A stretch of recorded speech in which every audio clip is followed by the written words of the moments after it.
Mike Tyson's Punch-Out is a classic video game made for the NES. Very iconic, okay? Probably the only thing more iconic about Mike Tyson's Punch-Out than Mike Tyson himself is the character Glass Joe. Mostly because he's regarded as the most pathetic boss in all of gaming, arguably. And just like everything else about Glass Joe, his world record speedrun is incredibly pathetically easy to get, and I'm going to show you how to do it today because I think it's hilarious. The metric by which a speedrun of a Mike Tyson's Punch-Out fight is judged is generally by the timer in the top right corner. More specifically, they'll give you a more specific time at the end of the fight when you get like the victory screen. Basically, whatever time it shows on the timer at the end is your world record time. Glass Joe's has been the same since like the 1990s, so it's very straightforward. So now if you want to bang out a world record for Glass Joe on Mike Tyson's Punch-Out like me, I'm going to show you how to do it like a pro. So first of all, you got to know the controls of the game so that you can only use one of them for the actual fight. So basically, you got these buttons right here. X and Y don't matter. I'm playing on a Nintendo Switch because I don't have an NES.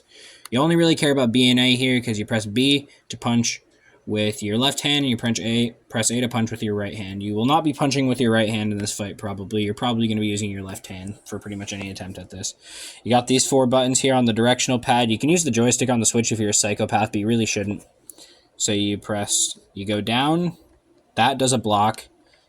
Both of these move you left or right, and then that will allow you to punch upwards at their face, so like an uppercut kind of thing, basically. And then, yeah, you just press plus, or if you're playing on an NES, you press start, and it'll do a star punch. But it starts a fight here. So, we're going to get into the Glass Joe fight now. See you guys there.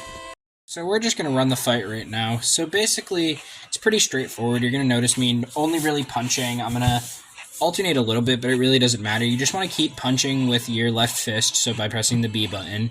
And basically, once you get to 40 seconds, he's going to jump back, and he's going to swing at you, and you intercept the punch, and he goes down. And he won't get up.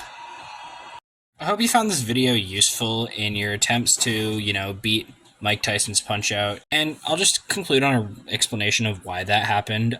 Basically, in the Glass Joe fight, that special move is Mike Tyson Punch-Out runs at 60 frames per second. So if you hit him with in the first 4 frames of it, which is approximately like 2/30ths of a second, you can knock him down and you'll get 1 knockdown, but he'll get up. But if you punch him in the first 2 frames specifically, so 1/30th of a second, he will go down and not get back up, and you'll just win immediately.